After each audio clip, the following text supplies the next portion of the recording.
Hello everyone, this is Nikki Rowland and today I have a layout to share for Cocoa Vanilla Studio using the beautiful new collection Heart and Home. This is my first layout using this collection and it's so pretty. It's very pretty, it's lovely, soft autumn colours. Yeah, perfect for all my autumn photos, of which I have many. So I am using this paper here, the one with all the leaves on it. I was really drawn to it. I love the dark blue and the pretty leaves in all different colours. So I decided to cut some circles. I'm using my old-fashioned, using a compass and a pencil, and then cutting out using scissors. So yeah, very old-fashioned. I'm sure there's a gadget that does this better than I do, but I have metal dies, but they're not very, obviously they only go up to like 6 inches wide, I think, or probably not even that big. So anyway, yeah, so I've gone to cut out that circle. I'm going to distress the edges of both, of course. The other side of that paper is that really lovely plaid or crosshatch paper there. That's very, very pretty. I really love that too. And now I've just got to figure out how I'm going to arrange my papers and my circles, my photos onto the layout, and what my title is going to be as well.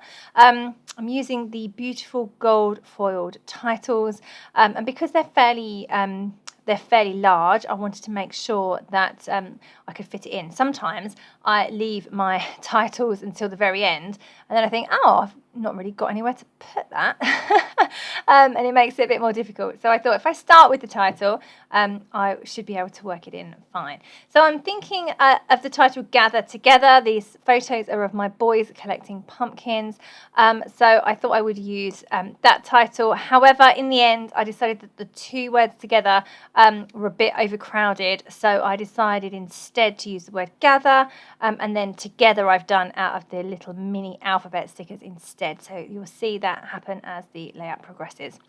Okay, so I cut another circle, just like a part circle, to go behind the leaf circle, and then I cut that big crosshatch paper into some strips, and I've put that behind the circles. Sorry for the screen flashes. I've got a bit of a technical issue at the moment that I'm trying to get sorted. Okay, hopefully it will settle down in just a moment.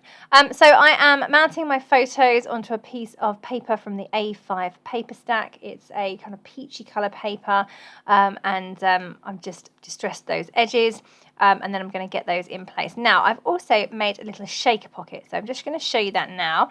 I've made it with that piece of ephemera, the wreath piece of ephemera from the Die Cut Ephemera set. I just cut a piece of white card, rough cut it to fit on the back, and then with that piece of white card, I cut a piece of acetate, the same card, and sewed it together on my sewing machine and trapped some sequins inside. And then I put the wreath back on top, and it looks lovely. It's a perfect little shaker pocket within that beautiful wreath piece of ephemera. And that goes well with my whole circles theme that I've got going on at the moment as well. So I've got the big circle in the background, I've got a smaller crosshatch circle, I've got the smaller wreath shaker pocket as well, and then I've got my two photos, and now I just need to get everything kind of stuck in place. I've got the bare bones of the layout in place already with the circles, the strips, and the smaller circles and the photos, and then I've got the word gather going in there now, and then I decided to add the word together using the little mini puffy alphabet stickers. They are adorable, aren't they? They're so cute, very, very sweet. I'm in love with them. They're just gorgeous. So I pulled out all the blues to make up the word together. I didn't like where I first put it. I was a bit worried about putting it over the top of the pattern because they are so small. I was worried they wouldn't show up too well, but I needn't have worried. The darker colour of the blue was fine against that crosshatch pattern, which is fairly light in itself. So it looks lovely actually gathered together, sitting on that circle there.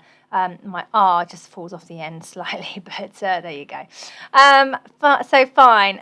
Okay, all coming together. I just need to get everything completely stuck down now that I've committed to this design. design. Just putting some foam pads behind my photos and behind my big circles in the background as well. So there we go, that's all pretty much in place. Love that little pumpkin. He's from the Die Cut Ephemera, I believe. And I want to make a little cluster up there where with that pumpkin in the foreground and some flowers behind it. And then I need to add some more flowers, of course, because the floral ephemera is just beautiful, as it always is. So I'm just going to fiddle around, play around, build up my clusters. I obviously don't want to cover up too much of my little shaker pocket.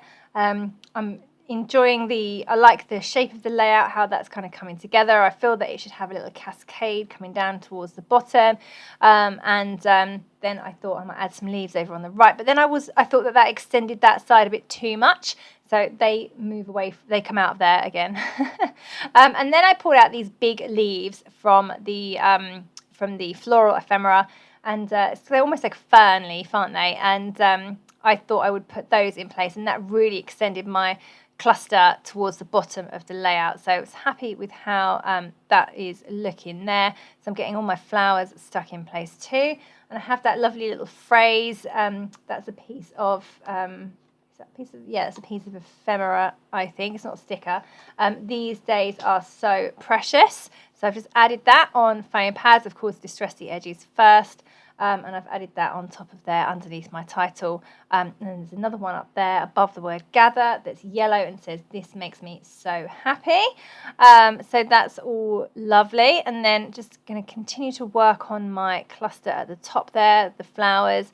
So I've just tucking in those beautiful florals. I think I've cut some in half so as to stretch them even further.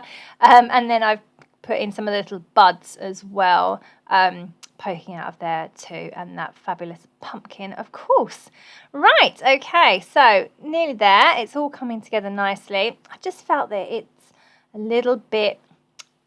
a bit too white. Now, I really admire these people who can use, just have a very small design in the middle of a piece of white cardstock. But whenever I try and make one of those, I always feel like I need to add more. So I need to add more colour. I love colour. So I have trimmed down my background, and I've decided to mount it on top of this piece of paper here, which is so pretty. It's a pale pink, and it has tone-on-tone cross-stitched hearts on top, and cross-stitching really has my heart. I love cross-stitching. I used to do loads of it when I was younger. Haven't done any recently. I have 3 children and lots of scrapbooking to do, so cross-stitching it doesn't get done much these days, but occasionally I pick it up and I really enjoy doing it. So anyway, I was totally drawn to that paper, so I just now created a border. You saw that I took the middle out of it, and that will get used on a different layout. In fact, it's going to get used on my next layout. And just roughing up the edges. I distressed the edges, of course, anyway, but now that it's stuck in place, I wanted to stand them up a bit more. So just use my nail to stand them up a bit further. I do add some machine stitching around the border edge as well, shortly as well, but just a machine stitch border around the edge of the white. Right, so now adding some of those lovely puffy stickers. They're kind of like equivalent to enamel dots effectively, so I've just put some of those in, and now I felt that my background needed a little something extra coming out of the edges. So I grabbed a stencil, and I'm now just lifting up all of the embellishments and ephemera that I've already got in place, and I'm just going to add some little starbursts here, using a Distress Oxide and ink applicator tool. So it's very small amount, but it just gave a little something extra to the layout that I felt that it needed. So I'm now a bit happier with how that's all looking. And then I'm going to come in with some splatters of white paint to finish off. And then that will be layout done. All right, so I hope that you have enjoyed seeing this come together. I loved using the Heart and Home collection for the first time. I think it's so pretty. I love the gold titles. I love the little puffy stickers. There's my little shaker pocket there. Perfect for warm and cozy photos. All right, so thank you very much for joining me today. That was Nikki Rowland for Cocoa Vanilla Studio using Heart and Home.